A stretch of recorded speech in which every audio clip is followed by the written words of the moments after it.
Boa noite, Tereza, Maria Rita, tudo bem? Estamos aqui aguardando só o nosso amigo Marcelo.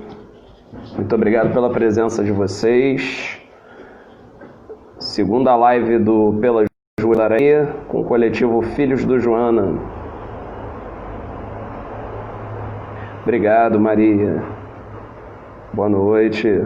Bastante interessante mesmo. A gente vai aprender um pouco com o Marcelo, né? Eu não sei nada. Ele é que é o cara das informações.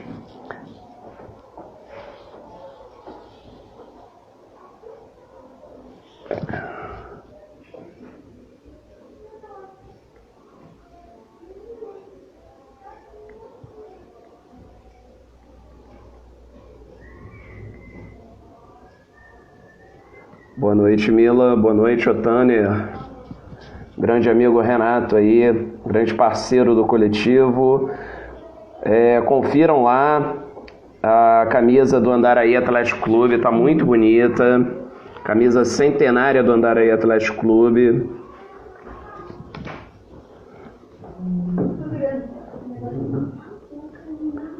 Deixa eu tentar encontrar o nosso amigo Marcelo.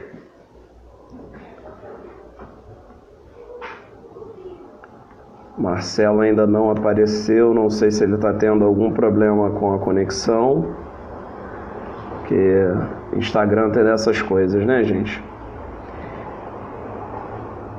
O Marcelo está aqui, apareceu.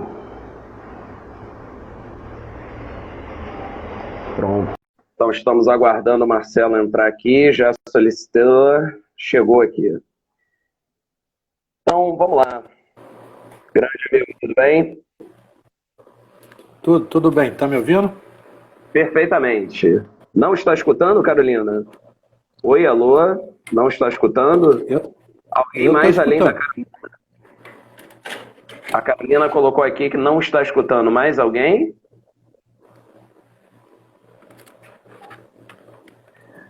Bom, vamos aguardar a resposta, mas enquanto isso, boa noite, Marcelo. Boa noite, queridas e queridos seguidores aí Pelas Ruas do Andaraí. Estamos aqui na nossa live de hoje falando sobre plantas alimentícias não convencionais e canteiros coletivos. Então essa é a primeira das nossas lives falando de assuntos que interessam ao nosso bairro, visando as eleições, só que o coletivo Filhos do Joana não está ligado a nenhum candidato, não está apoiando qualquer candidato. E a nossa intenção com essas lives é fazer com que os moradores do bairro pensem em melhorias para ele e isso estimule a pesquisar programa de governo, de candidatos a vereador, prefeito. E uma das coisas que nos interessa nesse momento é pensar a questão ambiental do bairro, que passa por termos mais canteiros, que passa por nos preocuparmos em garantir áreas verdes no nosso bairro, que é muito pobre disso. E aí o Marcelo, um grande defensor disso, é um cara que há muito tempo trabalha pensando sobre esses canteiros coletivos e sobre punks, então nada melhor que ele para iniciar essa conversa. Então, Marcelo, vou pedir para você se apresentar e falar um pouco, né, desse seu interesse por hortas, por canteiros coletivos. Fica à vontade, meu amigo. Bom, Fábio, obrigado. Boa noite a todos e a todas. Parabéns a nós que somos professores e professoras desse país. Verdade, apesar muito de bem todas lembrado. as dificuldades e da luta. O que eu queria colocar primeiramente é o seguinte: o que me leva a ter essa preocupação, né, em relação a praças, hortas, canteiros, etc. A primeira coisa, eu acho que hoje, inclusive, teve uma imagem emblemática na TV mostrando os efeitos, né, severos que a mudança climática pode fazer no nosso país. Uma nuvem de cinzas e areia que se levantou no Pantanal, que me lembrou muito tempestade de areia no deserto do Saara, mostra claramente duas coisas. Primeiro, as mudanças climáticas, elas são inevitáveis, elas ocorrem Só um minuto. A cada... Desculpa, Marcelo. Marcelo, desculpa. A Carolina de Cássia está dizendo que não está escutando. Carolina, pode ser um problema na sua conexão, porque nós... Você está me ouvindo, Carolina? E o pessoal aqui sinalizou que está ouvindo. Desculpa. Está ouvindo, Carolina? A gente Carolina? não sabe o que pode fazer. Vamos seguindo e vamos ver se ela dá outro retorno. Desculpa, Marcelo. Ok. Então você falava do Pantanal... Eu falava o seguinte: as mudanças climáticas, elas são inevitáveis. O que a gente tem que discutir é se a gente tem condições de mitigar, ou seja, no sentido de atrasar um pouco essas mudanças ou não. Por quê? Porque isso é fundamental para a gente se preparar. Boa parte da humanidade hoje, as principais cidades com mais de 5 milhões, vivem no litoral. Ou seja, a maior parte da humanidade vive no litoral. Uma mudança climática leva, entre outras coisas, ao aumento do nível do mar. O aumento do nível do mar vai levar a problemas gravíssimos em todos os litorais do mundo, inclusive aqui no Rio de Janeiro. Só para a gente ter uma ideia, houve um estudo em 2011 feito pelo INPE, junto com a Prefeitura do Rio de Janeiro, através do Instituto Pereira Passos, fazendo projeções até 2099 em cima de aumentos de temperatura. A gente viu que esse ano o aumento de temperatura foi grande. Então, a previsão é que até 2040 a gente passe de 167 dias com climas acima de 20 graus, ou diários, né, de dias, para 237 dias. O que significa que a gente vai ter muito mais tempo de dias de calor, o que significa que vai ter muito mais insolação, o que significa que vai ter, evidentemente, a possibilidade de começar processos de seca. Em todas as áreas do mundo, nessa área que fica o sudeste brasileiro, em todas as outras áreas, você tem desertos. É o deserto de Kalahari, é o deserto ou seja, no 30 graus, é ali onde bate geralmente vento seco. A única exceção somos nós, porque nós temos, por um lado, a Cordilheira dos Andes e, por outro lado, a floresta amazônica, que carreia, né, um verdadeiro rio de umidade para o sudeste. Em todas as outras áreas do mundo que estão na mesma posição são desertos. Quando a gente aumenta o desmatamento, tanto no Pantanal, que agora sofreu um severo desmatamento por queimadas, e na Amazônia, a gente está acelerando o que, de certa forma, é inevitável. Então, assim, significa que tem menos tempo para se preparar para essa. Então, como eu estava falando, você ter 237 dias, que é o que está previsto para 2040, com calor, significa que você vai ter mais dificuldade de enfrentar isso, você vai ter mais ondas de calor quente. E é necessário que, nesse momento, duas coisas sejam feitas. Primeiro, a gente se preparar para esse futuro. Um futuro que talvez a gente tenha que abandonar grandes cidades. Um futuro que a gente tenha que reaprender a se alimentar e a plantar. Um futuro que a gente vá ver de novo o que há 7.000 anos atrás viram aqui no Rio de Janeiro. Há 7.000 anos atrás, de acordo, inclusive eu tenho muita interlocução com a área de arqueologia, eu estudo bastante sobre essa questão, e a geologia também, que estuda a questão da variação dos mares. Há 7.000 anos atrás, a gente poderia ver, por exemplo, que muitas das áreas do Rio de Janeiro, elas estavam, por conta de um aumento do mar em 6 metros, não existiam. Então, por exemplo, se a gente fosse tentar reconstruir um mapa hipotético do que seria esse Rio de Janeiro, eu vou tentar ver se dá para vocês verem isso aqui, ó. Esse aqui seria o Rio de Janeiro de 7.000 anos atrás, em que boa parte de Guaratiba e Sepetiba... Não tá dando para ver? Não. Está dando para ver? Tá. Não, bom, você tem que tentar... Tentamos. Mas de qualquer forma, o que eu quero dizer é o seguinte: boa parte de Barra de Guaratiba, Santa Cruz e boa parte da Barra da Tijuca não existiria, voltaria a ser mar. Boa parte da área em torno de São Cristóvão, Praça da Bandeira, onde eu moro, Maracanã e tal, voltaria a ser mar. Fora isso, toda a infraestrutura que está ligada, está vinculada, principalmente saneamento, a um determinado nível de mar, como é que com a subida das águas esses esgotos sairiam? Não, eles retornariam para casa. A gente teria verdadeiros, como a gente já disse há alguns anos atrás, verdadeiros chafarizes de esgoto voltando para a casa das pessoas em cima disso. Isso significa o seguinte: nós temos que nos prevenir. Então, duas tarefas se colocam, eu acho que hoje, começa a se colocar cada vez mais para a sociedade e já existem movimentos nesse sentido. A primeira é no sentido de prevenir e diminuir as temperaturas com as quais a gente vai conviver. E uma das formas da gente prevenir isso é plantando árvores. Há um estudo feito aqui no Grajaú e Andaraí, muito bem feito, por sinal, por 2 geógrafos, em que mostrou claramente o que significa essa diferença de cobertura vegetal. O Rio de Janeiro perdeu cerca de 6.700 hectares, né, nos últimos anos. Isso significa uma perda de 17% da área verde do Rio. Esse aumento da perda de área verde, por vários motivos, inclusive especulação imobiliária, ou seja, a especulação imobiliária das áreas nobres, acaba pressionando o preço dos imóveis, e esse preço dos imóveis se reflete na classe média e depois vai se refletir dentro das comunidades.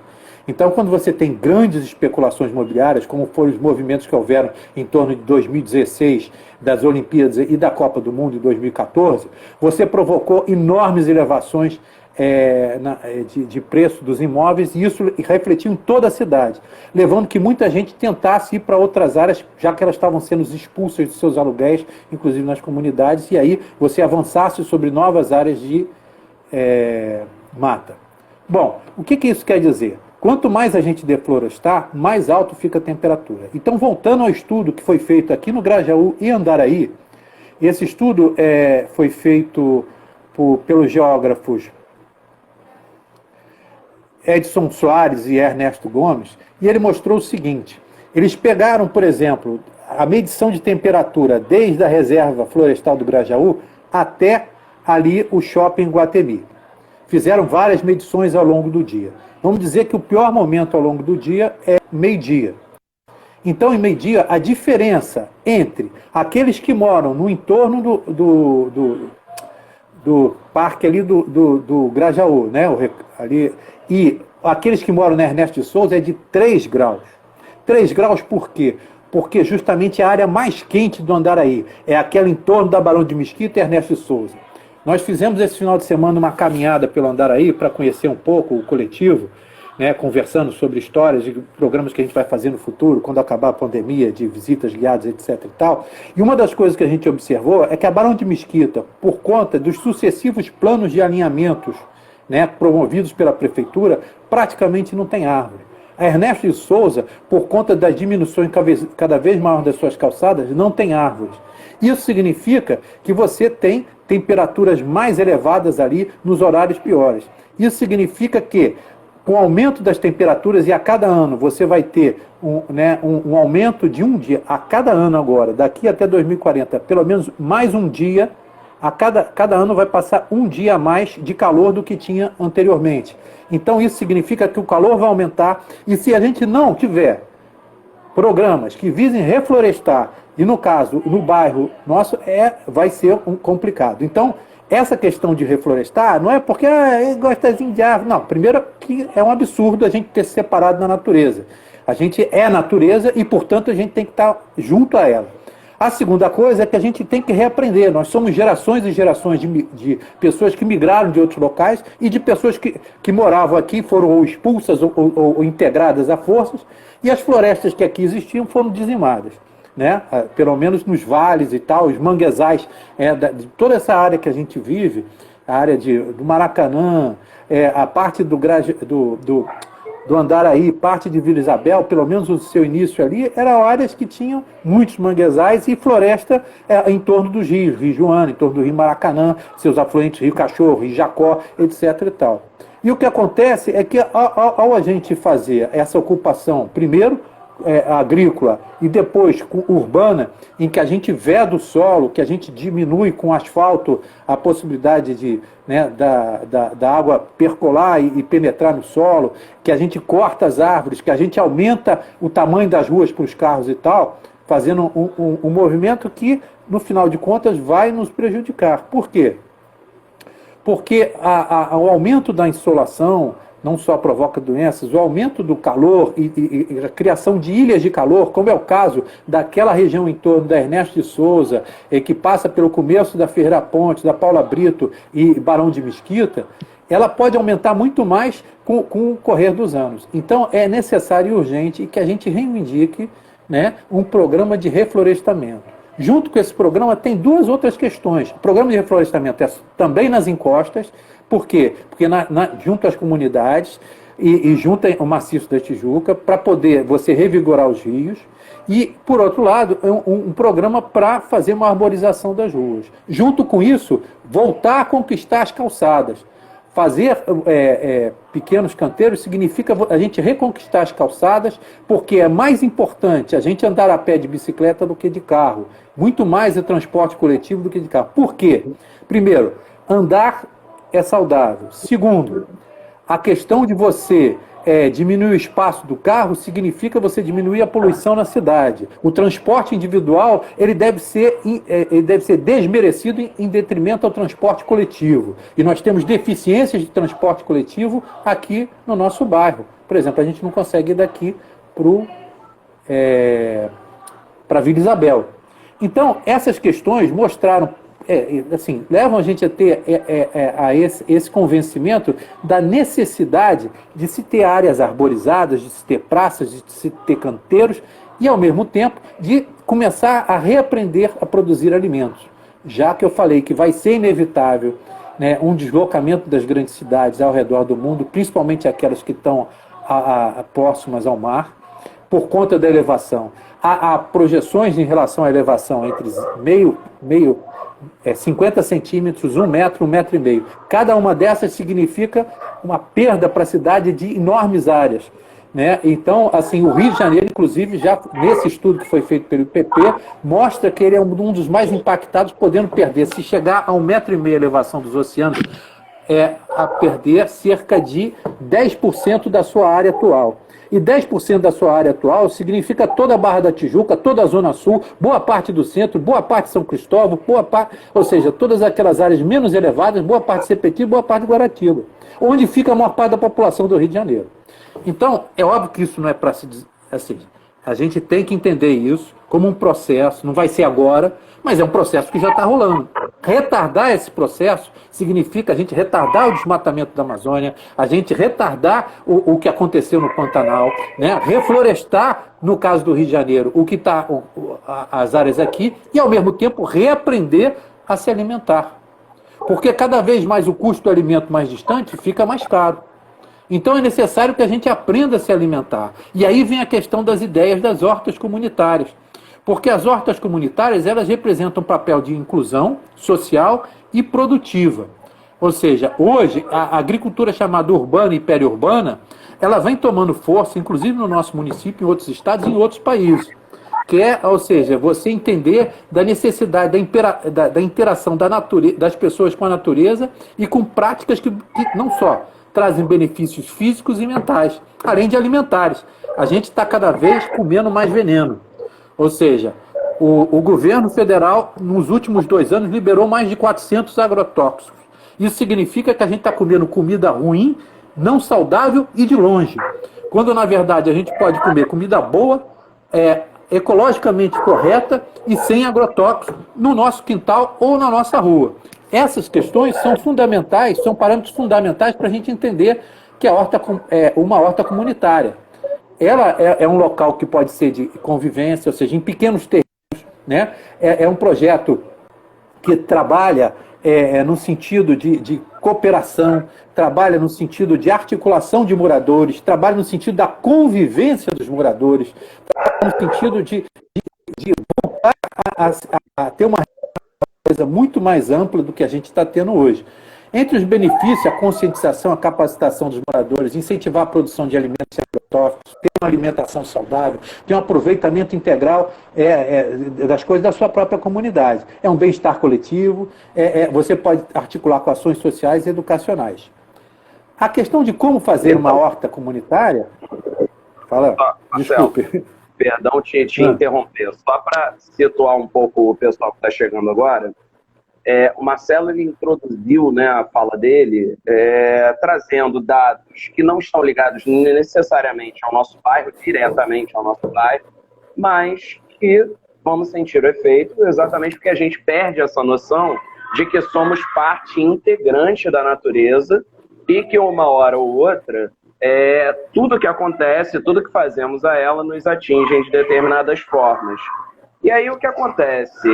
Ele chama a atenção para o aumento da temperatura, que vai ser absurdo daqui até o final desse século, né? Existem estudos no mundo e mais específicos na cidade do Rio de Janeiro, e hoje já percebemos, né, o tamanho que o desmatamento, que a destruição carioca já causam ao nosso bairro e à nossa cidade. Especificamente no caso do Andaraí, a gente tem o seguinte, a gente tem um bairro que perdeu boa parte da sua cobertura vegetal por conta das fábricas, né, que aqui existiram, nunca se preocupou muito em preservar o nosso bairro, se preocupou mais em fazer uso do solo de maneira economicamente interessante para fábricas. Então, com isso você não tem uma preocupação em manter essa área verde, e também é uma preocupação recente essa, né, de integrar o desenvolvimento à sustentabilidade, no caso brasileiro, recente, e muita gente ainda acha vantagem, né, infelizmente. Então, o que o Marcelo traz aqui são debates que já se fazem nas outras grandes cidades do mundo.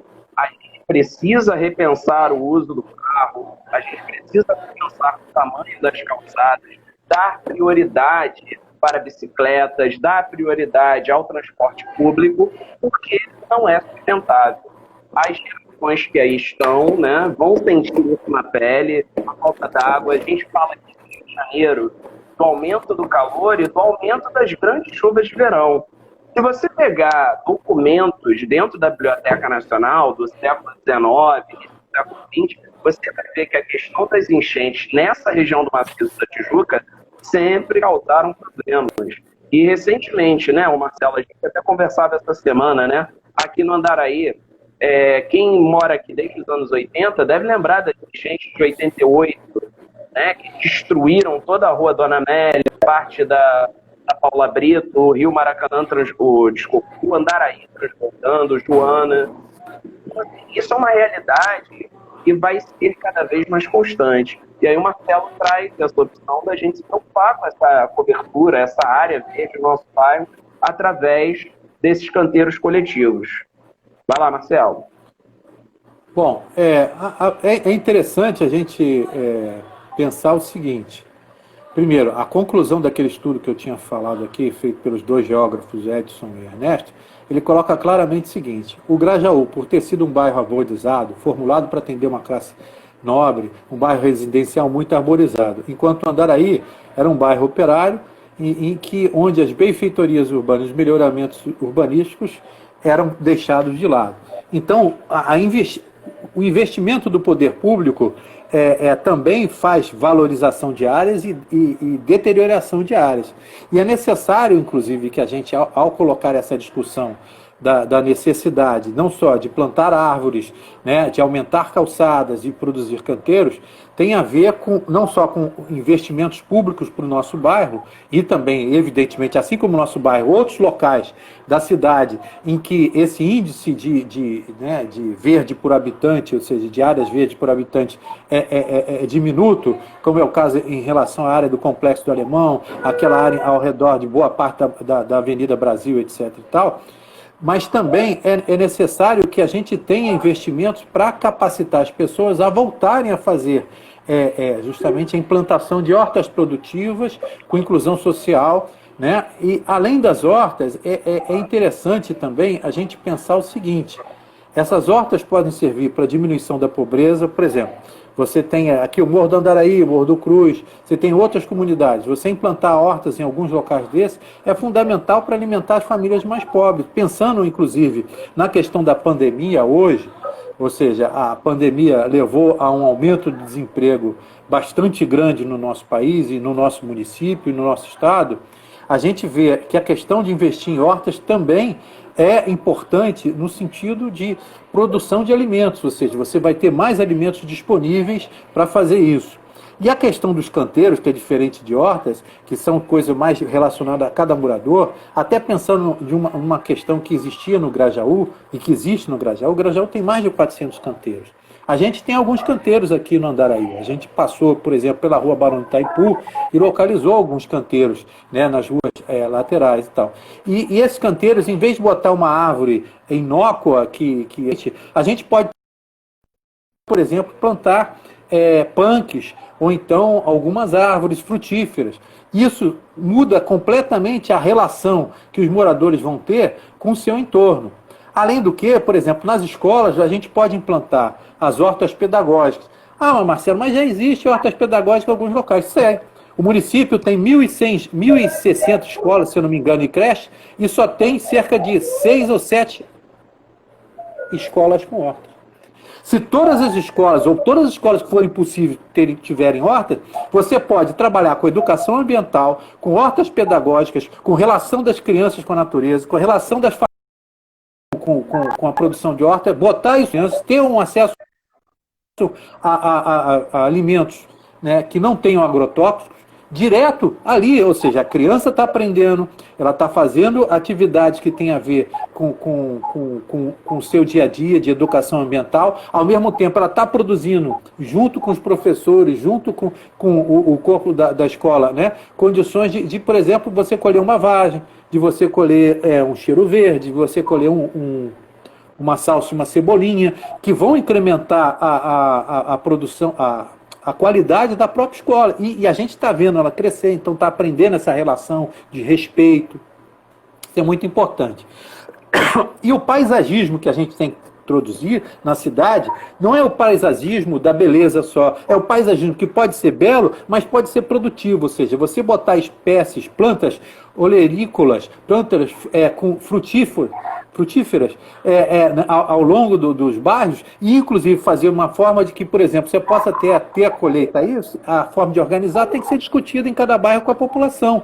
Mas pode ser que, por exemplo, uma parte possa ser colhida pelo próprio município para distribuir para a população em situação de rua, né? A outra coisa que isso que a gente pode começar a pensar dentro dessa visão, dentro de exigir políticas públicas nesse caminho, é você ter sementes crioulas, ou seja, sementes não alteradas geneticamente. Você tem um banco de sementes da prefeitura com sementes não alteradas geneticamente para que possa ser desenvolvido justamente o plantio de plantas saudáveis, de plantas que não tenham vinculação com uma cadeia que é uma cadeia que produz, na verdade, a fome. Porque a cadeia do agronegócio, a cadeia produtiva do agronegócio, ela, por exemplo, produz soja, mas para alimentar o porco na Europa. Ela está produzindo arroz para exportar enquanto o povo passa fome. Quando, na verdade, a gente tem que ter formas alternativas de produzir os alimentos e que tenha um circuito que vá primeiro alimentar a população.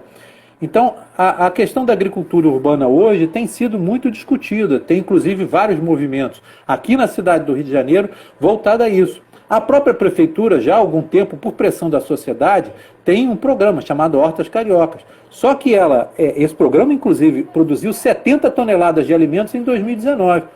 E articula com 200 hortelãos, ou seja, pessoas que produzem principalmente hortaliças. Mas esse programa ainda é muito pequeno em relação às necessidades e é muito pequeno em relação às possibilidades.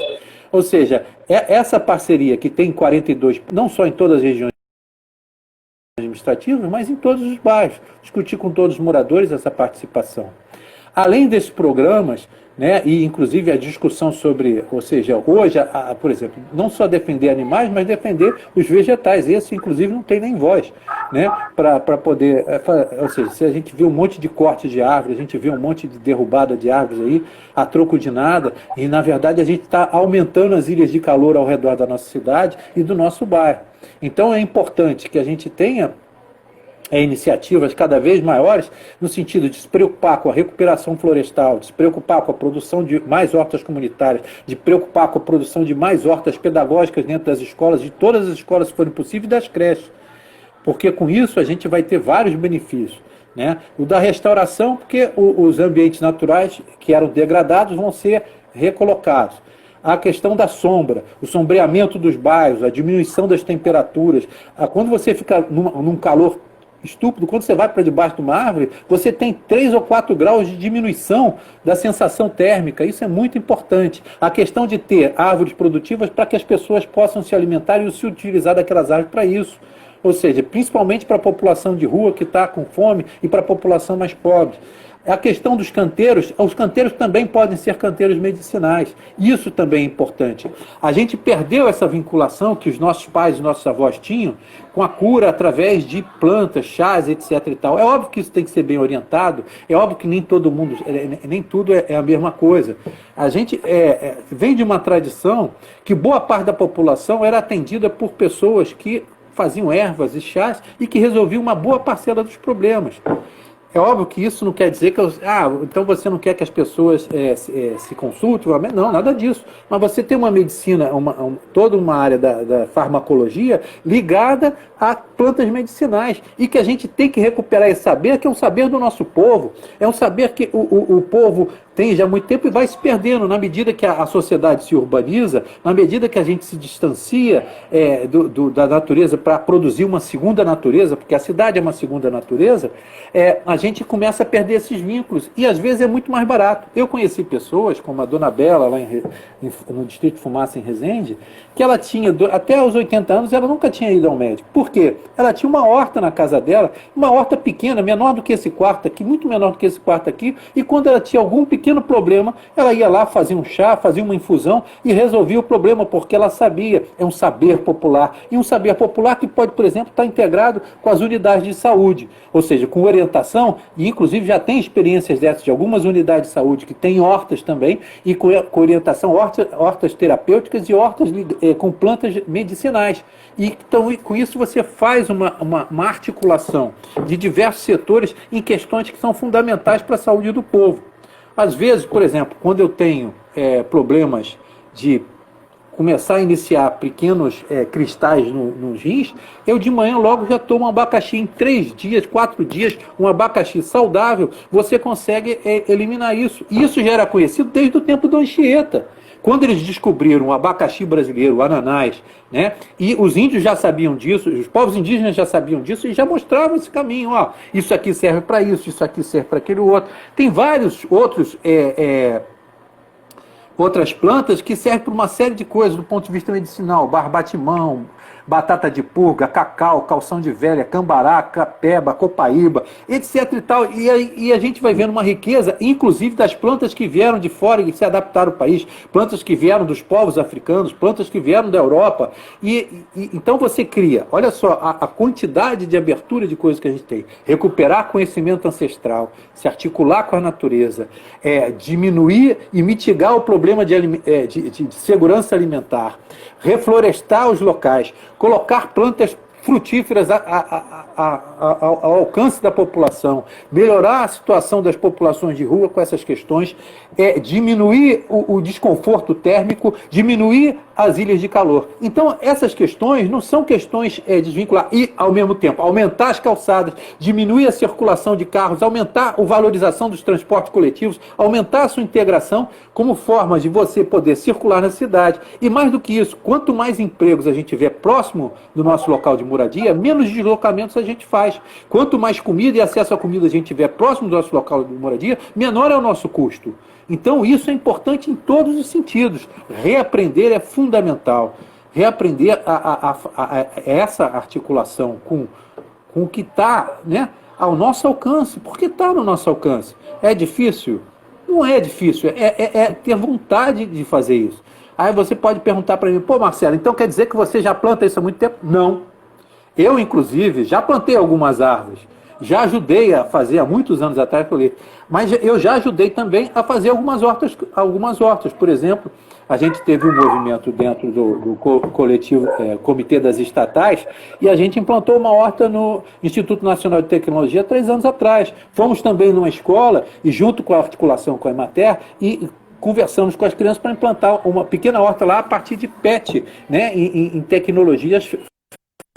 Agora, isso é possível, isso é necessário e isso é importante. Então, a gente começar a fazer esse movimento, dar o primeiro passo nessa direção, é fundamental. Hoje em dia, nós temos um movimento de hortas urbanas aqui no Rio de Janeiro, né? Nós temos, por exemplo, o Horta Nossa, que atua ali na Gávea, nós temos o pessoal do Horta Inteligente, que atua no Morro da Providência, nós temos o pessoal do Verdejar Socioambiental, que atua na Serra da Misericórdia, temos inúmeras outras coisas, e você tem um movimento, tem uma rede carioca de agricultura urbana, tem uma articulação da agroecologia, né, que é fundamental, porque a gente não quer plantas e hortaliças com agrotóxicos. Pelo contrário, a gente pode combater de forma natural as pragas que, evidentemente, tem em cada uma delas. Inclusive, tem manuais. A UF fez recentemente um conjunto de materiais e manuais de graça sobre hortas comunitárias. Então, só aproveitando esse gancho que você deu, né, o professor Valdeli Knupp, né, ou Knupp, né, da Universidade Federal do Rio Grande do Sul, né, fez uma das teses que hoje é uma das mais acessadas, né, de agronomia, onde ele, né, acaba desenvolvendo todo esse conceito, né, do que são as punks. Ele defende, né, como uma questão de soberania nacional, de segurança alimentar, né. E chama atenção, né, que muitas vezes a gente não consome essas punks mais por preconceito do que apenas falta de informação, né? Porque, por exemplo, ele até cita, né, a Ora Pronobis, extremamente conhecida, né, e é uma dessas punks. E muita gente chamava de carne de pobre ou carne de preto. E aí você tem todo aquele estigma, né, de quando a pessoa melhora um pouquinho de vida, ela não vai comer mato, né? Ela vai comer comida de verdade.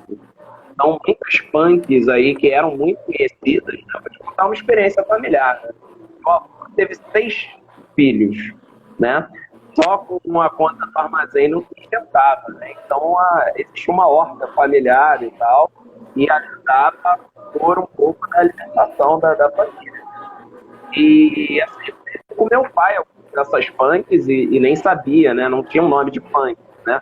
Então, taioba, azedinha, era uma planta que você encontrava subindo a encosta do Complexo do Andaraí, em vários pontos, no Jamelão, na Biquinha, né? Para quem conhece, você encontrava isso aí pelo mato, jurubeba, né? Que as pessoas usavam para problemas intestinais, né? Só que isso se perdeu, né?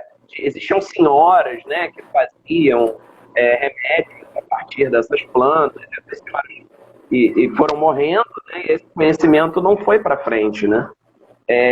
Exatamente por conta desse nosso deslocamento, né, descolamento da natureza. Vai lá, Marcelo. As punks, que é uma outra questão que tem a ver com a questão dos canteiros e das hortas, é muito interessante. Muita gente mata a punk achando que é uma erva daninha. Na verdade, é um alimento que ele está arrancando daquele local ali. Nós, quando a gente tem um projeto lá no Grajaú, com a Casa Nietzsche, eu e um colega que é biólogo, e a gente percorre os bairros do Grajaú, falando da história do Grajaú e também falando da biologia.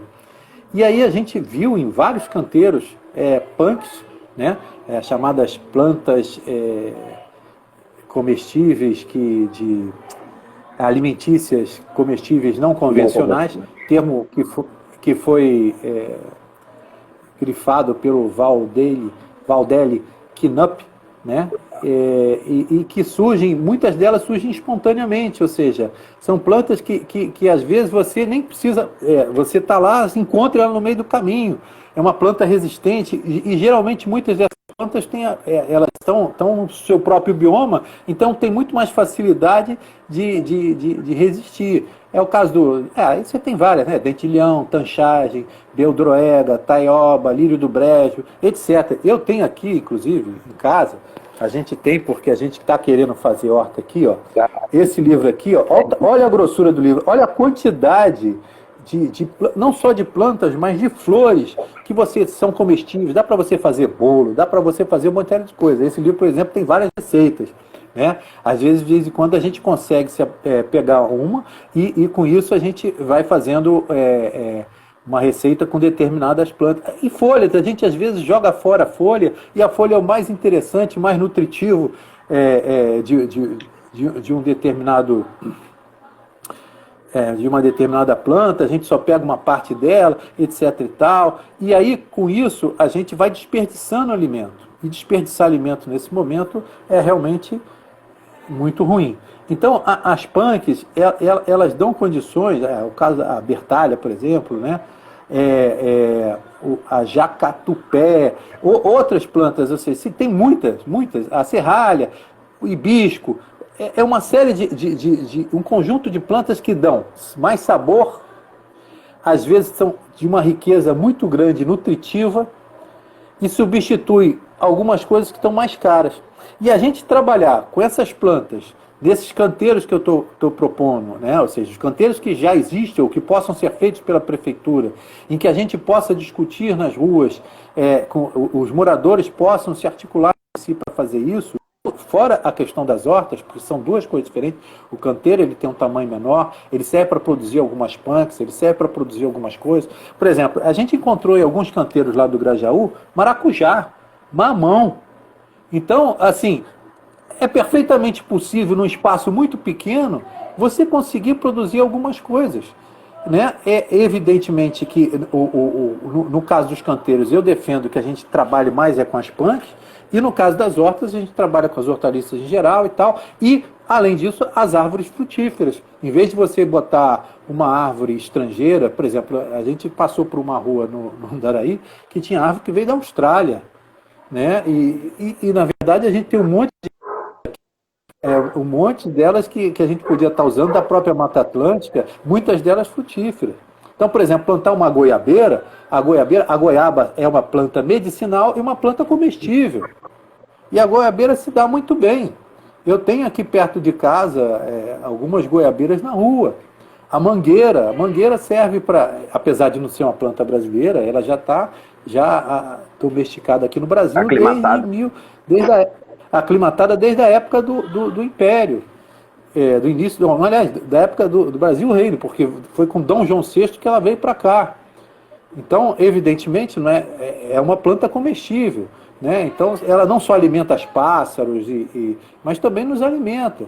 Então, às vezes eu vejo uma manga está caindo na rua, ou né, uma outra planta, até no Grajaú, que você tem as tamarineiras, a tâmara, ela serve, a bala de tamarindo vem da tâmara. Você tem receitas de tâmara e a gente não tem essa perspectiva. É isso que tem que mudar. Uhum. A gente tem que mudar a nossa perspectiva, entendendo que é um problema que se avizinha. A gente tem que estar preparado a esse problema de várias formas.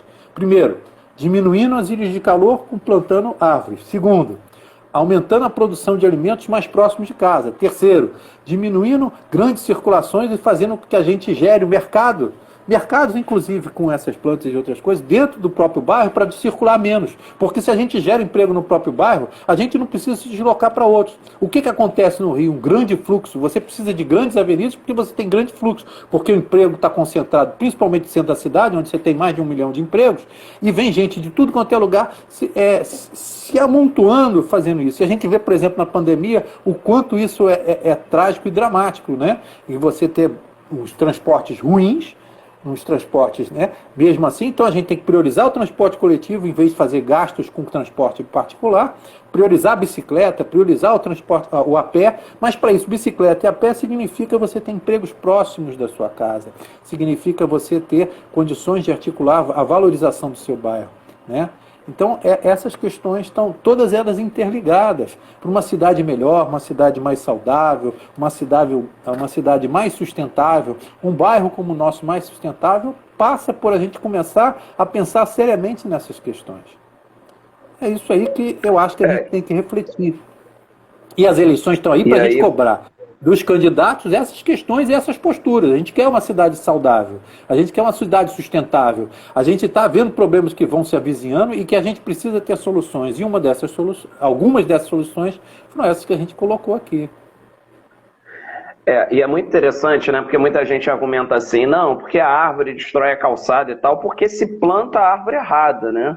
Porque existem árvores que não têm essas raízes que vão destruir calçadas e vão garantir sombra e vão garantir frutas enfim, é que não há um planejamento, né, do que se vai fazer, do que se vai plantar. Marcelo, a gente está caminhando para o final, é rápido demais, então assim, eu queria que você desse algumas dicas para quem se interessou e olha, não sei se dá para fazer um canteiro, mas eu quero na sacada do meu apartamento plantar alguma coisa. Você tem alguma dica para essas pessoas que querem dar os primeiros passos, entenderem como é que funciona esse mundo? Vamos lá. Você primeiro, vamos lá. São vários, os espaços são diferentes, né?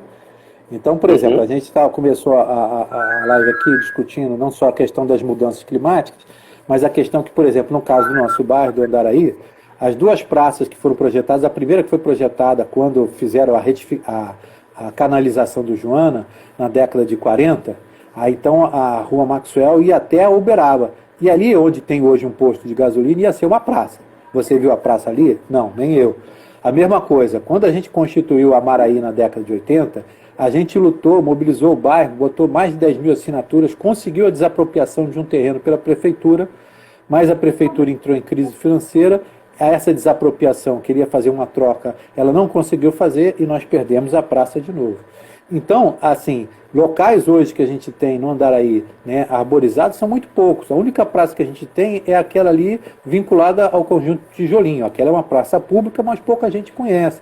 E a gente precisa de outros locais. Como a gente viu aqui, naquele estudo feito pelos dois geógrafos, o Grajaú é mais agradável, né, mais arejado do que o Andaraí, porque o Andaraí tem menos árvores, inclusive uma ilha de calor entre a Barão de Mesquita e ali Ernesto de Souza, porque se você for ver Ernesto de Souza, o primeiro segmento dela não tem árvore nenhuma.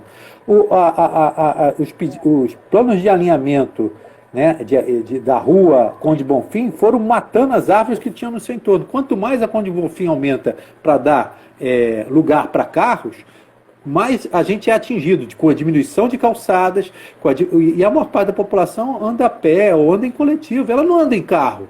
Então a gente não tem que priorizar o carro no transporte urbano. Até porque, do ponto de vista da perspectiva da emissão de carbono, que a gente quer retardar para a gente poder se preparar para essa mudança climática que vai elevar os oceanos, que vai elevar as temperaturas, que vai dificultar a nossa vida, essa questão da relação com a natureza, né, de a gente reconectar através de reaprender a plantar, reaprender a ter contato com plantas medicinais, reaprender a necessidade de defender as encostas e as florestas, e isso trazer condições de revitalizar economias locais. Ao revitalizar economias locais e criar empregos locais, você diminui o fluxo das pessoas para as outras áreas, então você diminui, evidentemente, as mobilizações que são, às vezes, terríveis, que você precisa fazer grandes investimentos, né, e você diminui essa questão dos investimentos também. Tem que ter apoio do poder público, né, isso é fundamental. E a questão, como você perguntou, as punks, por exemplo, você pode plantar até em casa. Você pode, por exemplo, fazer cebolinhas em garrafas PETs e outras, até algumas alfaces e tal, ou então em caixotes, ou então não sei o quê. Basta que tenha um pouco de sol e basta que você saiba ter algumas orientações. E é como eu disse, por exemplo, aqui depois a gente vai botar à disposição pelas ruas do Andaraí, lá, principalmente lá no Facebook e tal, alguns documentos que são gratuitos, de acesso gratuito, como fazer uma horta, como fazer, né, plantar, o que é preciso, para defender, para cercar, o que é preciso para combater sem usar agrotóxico, alguns ataques de pulgões e outras coisas e tal. Então, a gente pode dar condições de acesso a essas informações e as pessoas vão fazendo. Mas, além disso, o que a gente não pode esquecer, e por isso que a gente está fazendo a live aqui, é que é necessário que a gente tenha pessoas que se queiram candidatar à Câmara de Vereadores que tenham compromisso com o futuro da cidade. Ter compromisso com o futuro da cidade é ter compromisso com o reflorestamento, é ter compromisso com a agricultura urbana, é ter compromisso com a possibilidade de incentivar a educação ambiental através de hortas comunitárias, é colocar a questão da agroecologia e da hortofloresta, por exemplo, que é o que o pessoal lá do Complexo do Alemão faz, é uma experiência muito interessante, consorciar a horta com o reflorestamento da Serra da Misericórdia. A gente tem que aprender, reaprender e aprender essas questões, porque isso vai nos dar condições de alimentar, vai nos dar as condições de religar com a natureza, do entendimento que isso é necessário para que a gente possa defender e para que não haja esses desastres em que uma parte da população acha importante derrubar a floresta para botar agronegócio. Isso é um absurdo. A floresta tem um valor incomensurável maior, ela em pé, do que ela deitada, inclusive de produção de água. É fundamental e estratégico para a gente, no momento em que a gente está vendo que o planeta está aumentando sua temperatura e, portanto, vai ampliar os números de desertos, que a gente defenda a produção de água. E a produção de água só é possível se a gente defender as florestas. Não tem outra saída. Então, defender o maciço da Tijuca, o maciço da Pedra Branca reflorestado, né? E a nossa parte aqui no Andaraí em relação a isso, botar grupos para fazerem isso, ter políticas públicas em relação a essa questão do reflorestamento, em relação à horta comunitária, em relação a canteiros, em relação a paisagismo produtivo. São questões fundamentais. E para o nosso bairro isso é muito mais fundamental, porque a gente combate também as ilhas de calor. Poxa, então, para aproveitar, né, a fala do Marcelo, o Brasil desperdiça 30% dos seus alimentos, tá? Se a gente for colocar aí nessa conta a parte dos alimentos, como a casca, por exemplo, que é aproveitável, o Brasil desperdiça 60% daquilo que produz, né?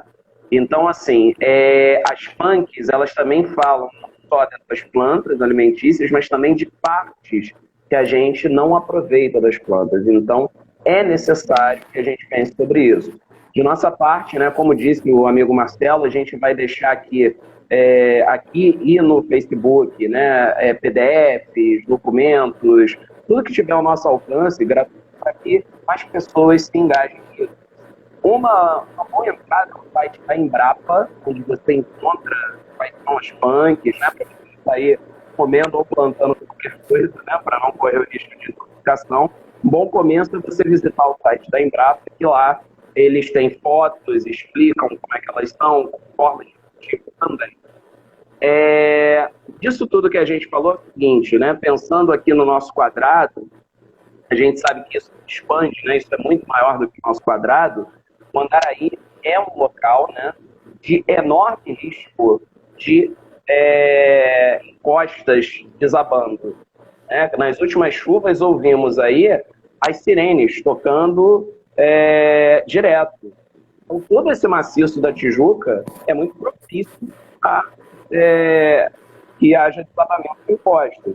Como você pode prevenir isso, né? Como você pode diminuir isso? Você tem que diminuir a erosão do solo e aí você tem que proteger a cobertura vegetal. Então, a gente precisa pensar nisso. Não é papo de comunista, isso não é papo de riponga, isso hoje é uma realidade no Brasil e no mundo, né? Nós não somos parte, nós não somos a parte da natureza, nós fazemos parte dela. Então, queria agradecer a cada um que doou o seu tempo para escutar o Marcelo, para me escutar. A gente fica muito feliz assim, pela participação, todo mundo falando da importância desse tema, e a gente está aqui para trazer outros temas para que vocês pensem, para que a gente pense junto o que a gente quer para a nossa cidade aí nos próximos 4 anos.